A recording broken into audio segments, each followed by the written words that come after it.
Please welcome America's 44th president and the love of my life, Barack Obama.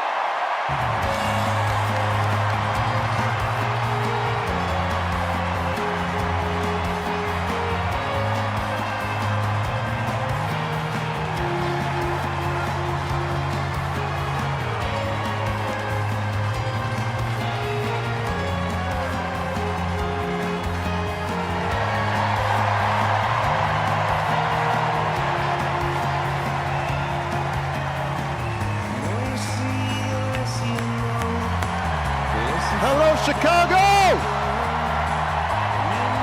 Oh.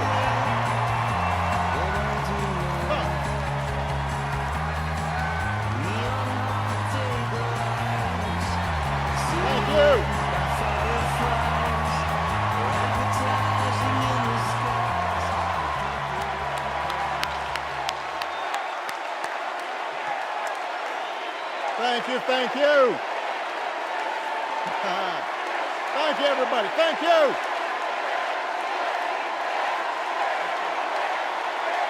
Thank you. Thank you. Thank you. All right. That's enough. Thank you. Thank you. Chicago! It's good to be home. It is good to be home, and I don't know about you, but I'm feeling fired up.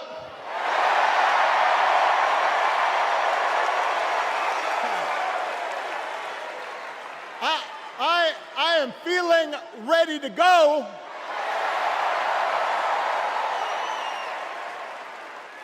Even if I am the only person stupid enough to speak after Michelle Obama.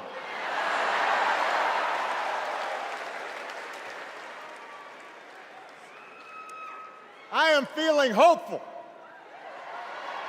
because this convention has always been pretty good to kids with funny names who believe in a country where anything is possible.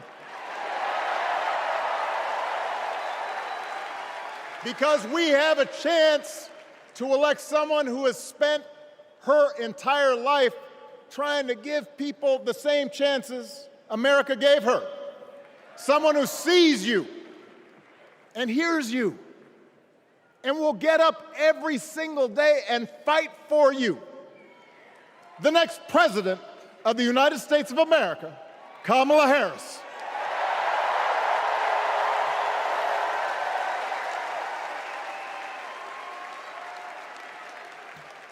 It's been 16 years since I had the honor of accepting this party's nomination for president. And I know that's hard to believe because I have not aged a bit. But it's true. And looking back, I can say without question that my first big decision as your nominee turned out to be one of my best. And that was asking Joe Biden to serve by my side as vice president.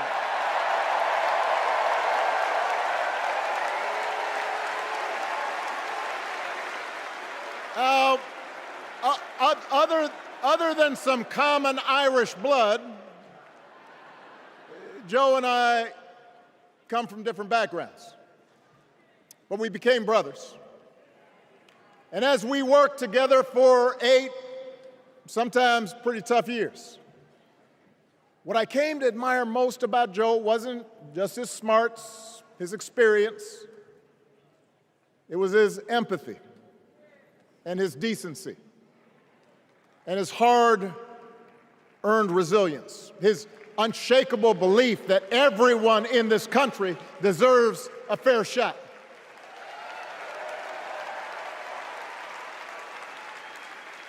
And over the last 4 years, those are the values America has needed most. At a time when millions of our fellow citizens were sick and dying, we needed a leader with the character to put politics aside and do what was right.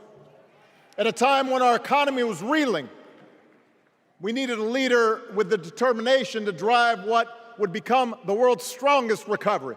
15 million jobs, higher wages, lower health care costs.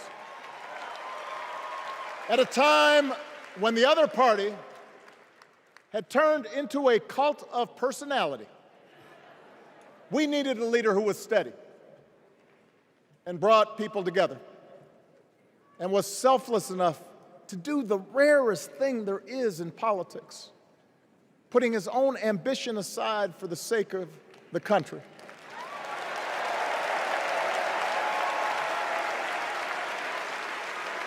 History will remember Joe Biden as an outstanding president who defended democracy at a moment of great danger. And I am proud to call him my president, but I am even prouder to call him my friend.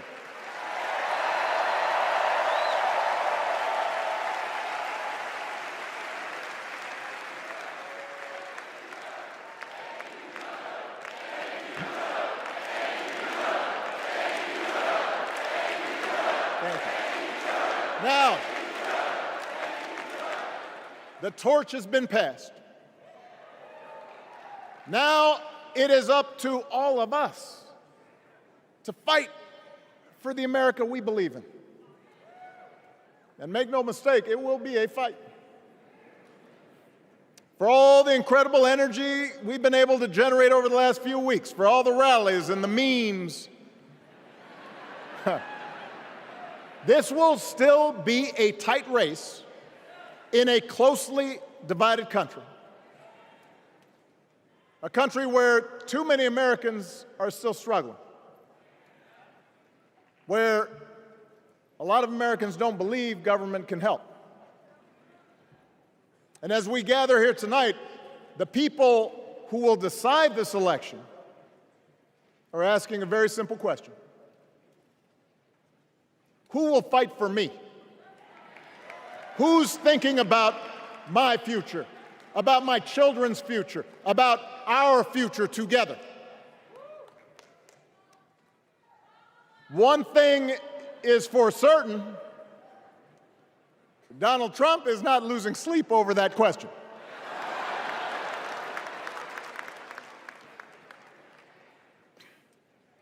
Here's a 78-year-old billionaire who has not stopped whining about his problems since he rode down his golden escalator 9 years ago. It has been a constant stream of gripes and grievances that's actually been getting worse now that he's afraid of losing to Kamala. There's the childish nicknames, the crazy conspiracy theories, this weird obsession with crowd sizes.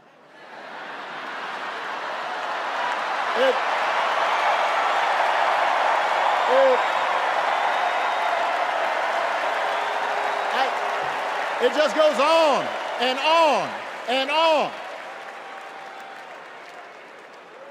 The other day I heard someone compare Trump to the neighbor who keeps running his leaf blower outside your window every minute of every day.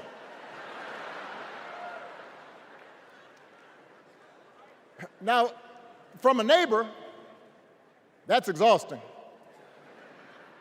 From a president, it's just dangerous. The truth is, Donald Trump sees power as nothing more than it means to his ends. He wants the middle class to pay the price for another huge tax cut that would mostly help him and his rich friends. He killed a bipartisan immigration deal written in part by one of the most conservative Republicans in Congress that would have helped secure our southern border because he thought trying to actually solve the problem would hurt his campaign. He doesn't. Do not boo. Vote.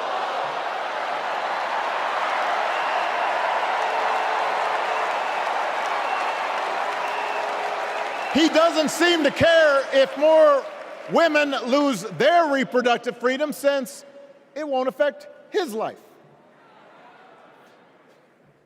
And most of all, Donald Trump wants us to think that this country is hopelessly divided between us and them, between the real Americans, who of course support him, and the outsiders who don't.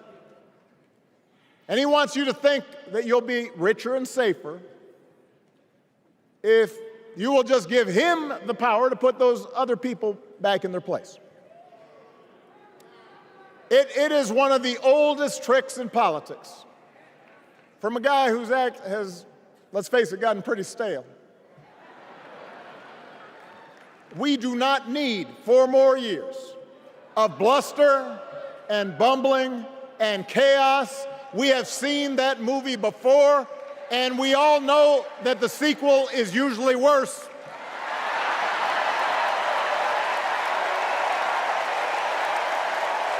America's ready for a new chapter. America's ready for a better story. We are ready for a President Kamala Harris.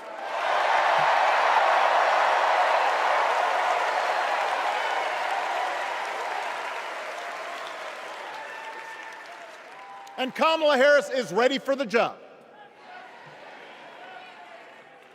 This is a person who has spent her life fighting on behalf of people who need a voice and a champion. As you heard from Michelle, Kamala was not born into privilege. She had to work for what she's got. And she actually cares about what other people are going through. She's not the neighbor running the leaf blower. She's the neighbor rushing over to help when you need a hand. As a prosecutor, Kamala stood up for children who had been victims of sexual abuse. As an attorney general of the most populous state in the country, she fought big banks and for-profit colleges, securing billions of dollars for the people they had scammed. After the home mortgage crisis, she pushed me and my administration hard to make sure homeowners got a fair settlement. Didn't matter that I was a Democrat. Didn't matter that she had knocked on doors for my campaign in Iowa. She was going to fight to get as much relief as possible for the families who deserved it.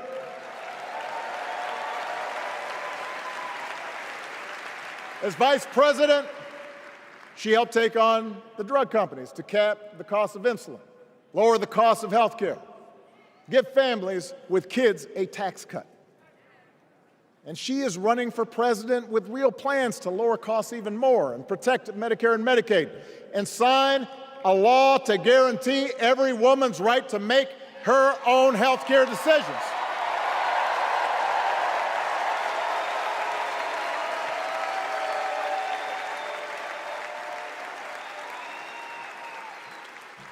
In other words, Kamala Harris won't be focused on her problems.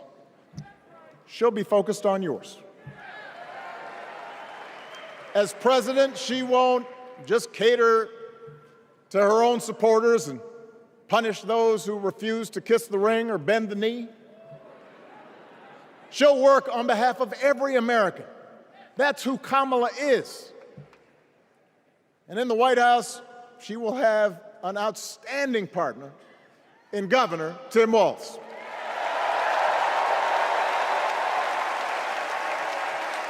Let me tell you something. Let me tell you something. I love this guy. Tim is the kind of person who should be in politics. Born in a small town, served his country, taught kids, coached football, took care of his neighbors. He knows who he is, and he knows what's important. You can tell those flannel shirts he wears don't come from some political consultant. They come from his closet, and they have been through some stuff.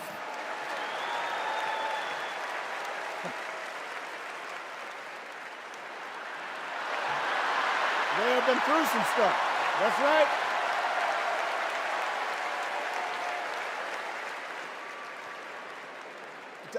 Together, Kamala and Tim have kept faith with America's central story. A story that says we are all created equal. All of us endowed with certain inalienable rights, that everyone deserves a chance, that even when we don't agree with each other, we can find a way to live with each other. That's Kamala's vision. That's Tim's vision. That's the Democratic Party's vision. And our job over the next 11 weeks is to convince as many people as possible to vote for that vision. Now, it won't be easy. The other side knows it's easier to play on people's fears and cynicism, always has been. They will tell you that government is inherently corrupt, that sacrifice and generosity are for suckers. And since the game is rigged, it's okay to take what you want and just look after your own. That's the easy path. We have a different task. Our job is to convince people that democracy can actually deliver. And in doing that, we can't just point to what we've already accomplished. We can't just rely on the ideas of the past. We need to chart a new way forward to meet the challenges of today. And Kamala understands this. She knows, for example, that if we want to make it easier for more young people to buy a home, we need to build more units and clear away some of the outdated laws and regulations that made it harder to build homes for working people in this country. That is a priority, and she's put out a bold new plan to do just that.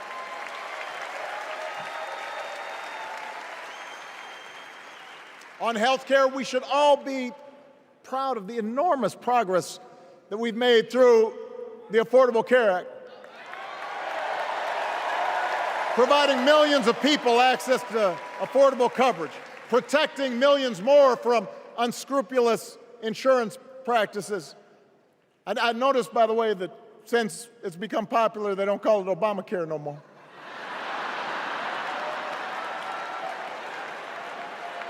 But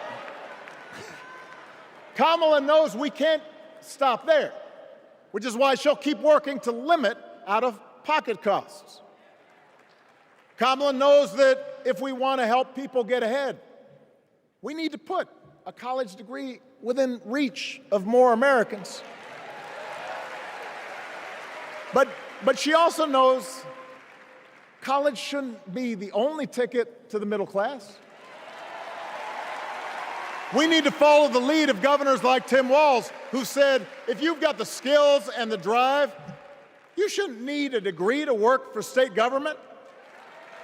And in this new economy, we need a president who actually cares about the millions of people all across this country who wake up every single day to do the essential, often thankless work, to care for our sick, to clean our streets, to deliver our packages.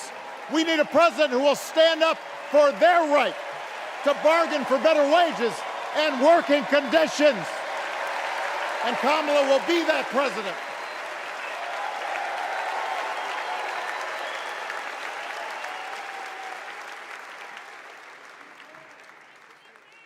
Yes, she can.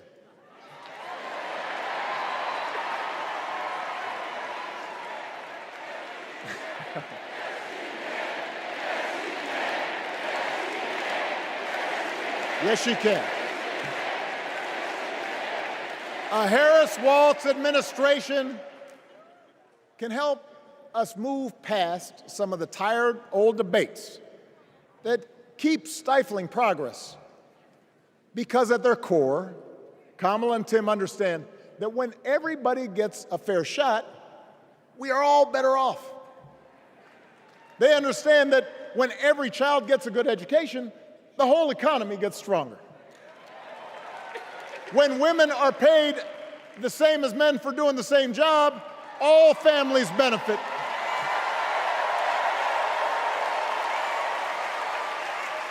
They understand that we can secure our borders without tearing kids away from their parents. Just like we can keep our streets safe while also building trust between law enforcement and the communities they serve and eliminating bias, that will make it better for everybody.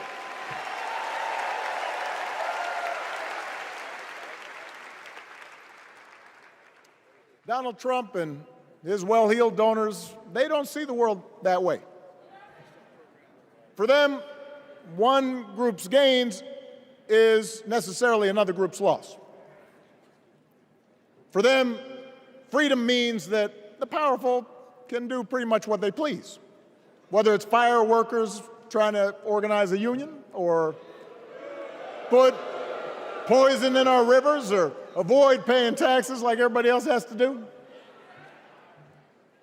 Well, we have a broader idea of freedom. We believe in the freedom to provide for your family if you're willing to work hard. The freedom to breathe clean air and drink clean water and send your kids to school without worrying if they'll come home. We believe that true freedom gives each of us the right to make decisions about our own life, how we worship, what our family looks like, how many kids we have, who we marry. And we believe that freedom requires us to recognize that other people have the freedom to make choices that are different than ours. That's okay.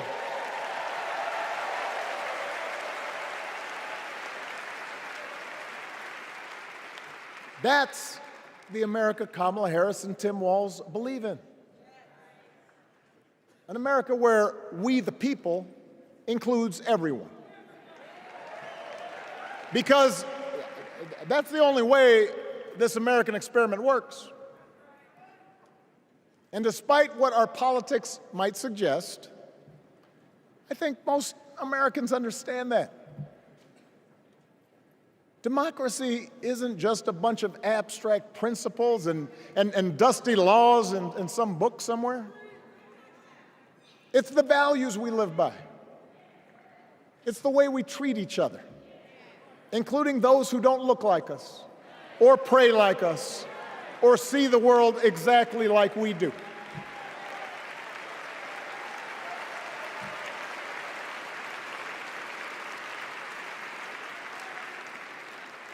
That sense of mutual respect has to be part of our message. Our politics have become so polarized these days that all of us across the political spectrum seem so quick to assume the worst in others, unless they agree with us on every single issue. We start thinking that the only way to win is to scold and shame and out-yell the other side. And after a while, regular folks just tune out, or they don't bother to vote.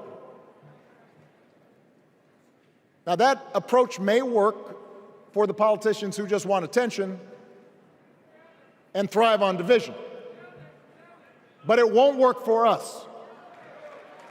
To make progress on the things we care about, the things that really affect people's lives, we need to remember that we've all got our blind spots and contradictions and prejudices, and that if we want to win over those who aren't yet ready to support our candidates, we need to listen to their concerns and maybe learn something in the process.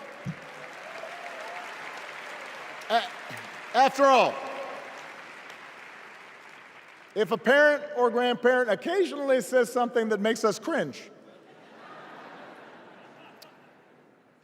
we don't automatically assume they're bad people. We recognize that the world is moving fast, that they need time and maybe a little encouragement to catch up. Our fellow citizens deserve the same grace we hope they'll extend to us.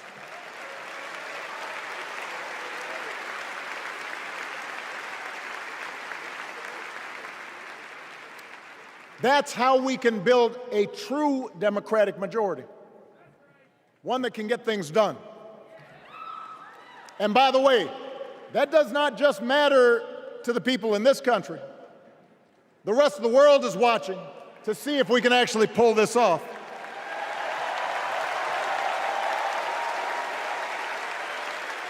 No nation,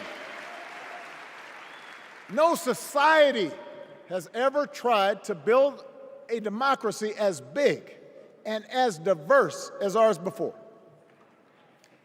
One that includes people that over decades have come from every corner of the globe. One where our allegiances and our community are defined not by race or blood, but by a common creed. And that's why when we uphold our values, the world's a little brighter. When we don't, the world's a little dimmer. And dictators and autocrats feel emboldened. And over time, we become less safe. We shouldn't be the world's policemen, and we can't eradicate every cruelty and injustice in the world. But America can be and must be a force for good.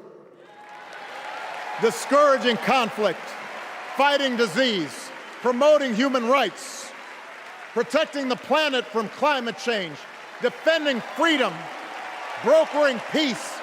That's what Kamala Harris believes, and so do most Americans.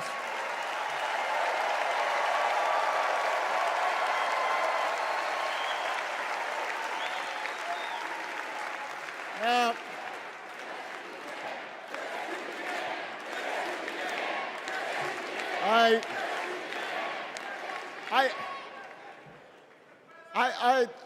I know these ideas can feel pretty naive right now. We live in a time of such confusion and rancor, with a culture that puts a premium on things that don't last. Money, fame, status, likes. We chase the approval of strangers on our phones. We build all manner of walls and fences around ourselves, and then we wonder why we feel so alone. We don't trust each other as much because we don't take the time to know each other. And in that space between us, politicians and algorithms teach us to caricature each other and troll each other and fear each other. But here's the good news, Chicago. All across America, in big cities and small towns, away from all the noise, the ties that bind us together are still there. We still coach Little League and look out for our elderly neighbors. We still feed the hungry in churches and mosques and synagogues and temples. We share the same pride when our Olympic athletes compete for the gold. Because the vast majority of us do not want to live in a country that's bitter and divided. We want something better. We want to be better. And the joy and the excitement that we're seeing around this campaign tells us we're not alone. You know, I've spent a lot of time thinking about these past few months because, as Michelle mentioned, this summer we lost her mom, Ms. Marion Robinson. And I don't know that anybody has ever loved their mother-in-law any more than I love mine. Mostly it's because she was funny and wise and the least pretentious person I knew. That, and she always defended me with Michelle when I messed up. I'd hide behind her.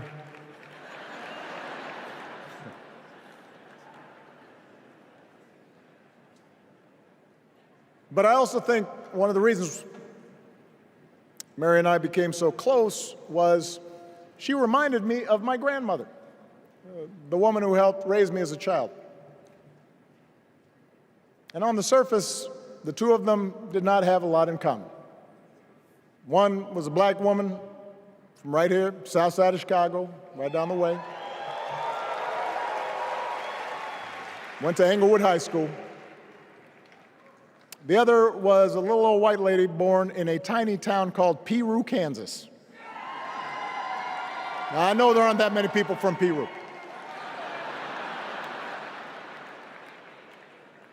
And yet they shared a basic outlook on life. They were strong, smart, resourceful women, full of common sense, who, regardless of the barriers they encountered, and women growing up in the 40s and 50s and 60s, they encountered barriers. They still went about their business without fuss or complaint and provided an unshakable foundation of love for their children and their grandchildren. In that sense, they both represented an entire generation of working people who, through war and depression, discrimination and limited opportunity, helped build this country. A lot of them toiled every day at jobs that were often too small for them and didn't pay a lot. They willingly went without just to keep a roof over their families' heads, just to give their children something better. But they knew what was true. They knew what mattered. Things like honesty and integrity, kindness and hard work. They weren't impressed with braggarts or bullies. They didn't think putting other people down lifted you up or made you strong. They didn't spend a lot of time obsessing about what they didn't have. Instead, they appreciated what they did. They found pleasure in simple things: a card game with friends, a good meal, and laughter around the kitchen table, helping others, and most of all, seeing their children do things and go places that they would have never imagined for themselves.